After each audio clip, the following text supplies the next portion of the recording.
Wizards of the Coast just hired the woman behind Dragon Age the Veilguard to lead Baldur's Gate 4. Yes, the game that flopped so hard EA pivoted to Mass Effect and laid everyone off. That's who's now calling the shots. Her name's Corinne Busche. She's now running Skeleton Key Studios, a Wizards of the Coast game development studio who just scrapped their horror game to focus on a single-player, character-driven experience. In other words, Wizards of the Coast just signed Baldur's Gate's death certificate. This isn't just a red flag, it's a crimson mushroom cloud floating above the Sword Coast, spelling out, "We learned nothing," in flames.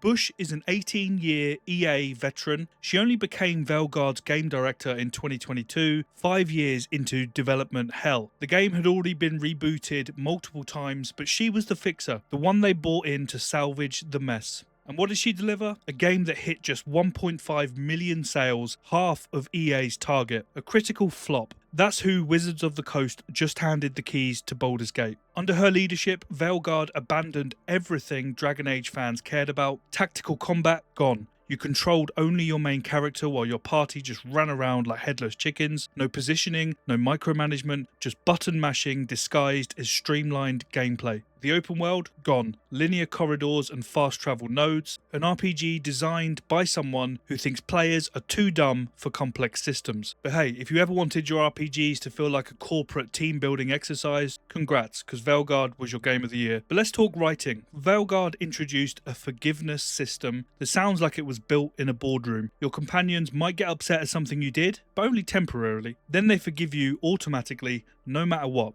Compare that to BG3. Piss off Astarion and he might ditch you, or worse, kill you. Make a bad call with Shadowheart and her arc shifts entirely. Veilguard's companions, on the other hand, feel like they're scared of offending you. And Busche herself said, "Finding forgiveness is kind of our thing." How deep? Every companion is pansexual, not because it fits their character, but because it's easier to tick every box and call it inclusive. That's not representation, that's corporate checkbox marketing. And no, Wizards of the Coast hasn't officially confirmed this is Baldur's Gate 4, but come on. Busche was hired not long after Veilguard dropped. Skeleton Key's horror game got canned in February. The studio was founded by Christian Daly, another ex-BioWare guy. This is literally a BioWare reunion tour. Wizards of the Coast's digital gaming VP literally said they're working on a narrative, single-player, character-driven RPG, then teased the future of Baldur's Gate. You don't need to be a psychic to connect these dots. One day they're making a horror game, the next Busche joins, and now it's a narrative RPG. And leaks even say that Skeleton Key is trying to pick up the pieces of a shelved open-world RPG and turn it into a hastily constructed Baldur's Gate 4. They're literally Frankensteining together a corpse. Remember Dark Alliance? That Wizards of the Coast published mess IGN gave a 4 out of 10. Yeah, neither do Wizards apparently. Larian built Baldur's Gate 3 around player freedom, tactical depth, real choice, real consequences. Everything served that philosophy. Veilguard, the polar opposite. Busche's design priorities are cinematic control, linearity, fake choices, and just enough flashy animations to distract from how shallow the systems really are. Veilguard felt torn between old fans and new players, like it was afraid to commit. And that's exactly the trap that Baldur's Gate is about to walk into. And Hasbro themselves, they laid off over 1,100 people in December 2023 while calling D&D undermonetized. They even cut into Wizards of the Coast, the one division making money.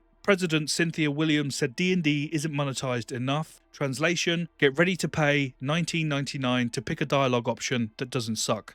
Hasbro's idea of innovation is duct taping a monetization funnel to a rotting IP and call it an RPG. So what about Baldur's Gate 4's bright future? Premium dice skins, trust boosters to speed up romances, monthly loot drops, resurrection tokens, $29.99 for the DLC for the real ending. Sounds insane until you remember they've already done this with Magic the Gathering. Even Bank of America called them out for killing their golden goose by overprinting cards. Stores lost money, collectors bailed. That's the exact same playbook. Larian said no to all of this, so Wizards of the Coast found someone who wouldn't. We can all see right through it. People aren't angry because it's new, they're angry because it's wrong. It's a fundamental misunderstanding of what made Baldur's Gate 3 great, and no one trusts Wizards of the Coast to replicate it. When it flops, they'll blame the fans. Busche already pulled that card with Veilguard. blaming review bombing and hate campaigns instead of admitting the game was shallow and poorly written. They're likely gutting everything that made BG3 work: real choice, tactical gameplay, consequences. In its place, weak cutscenes, corridors, and emotional arcs with all the depth of a puddle. This isn't a sequel, it's an autopsy, and they expect us to pre-order the corpse. They actually believe they can slap the name Baldur's Gate on a half-finished, over-monetized Frankenstein, and we'll thank them for it. If you're sick of watching good games get butchered by clueless execs, hit subscribe, because this disaster's just getting started. So roll initiative, they've already attacked.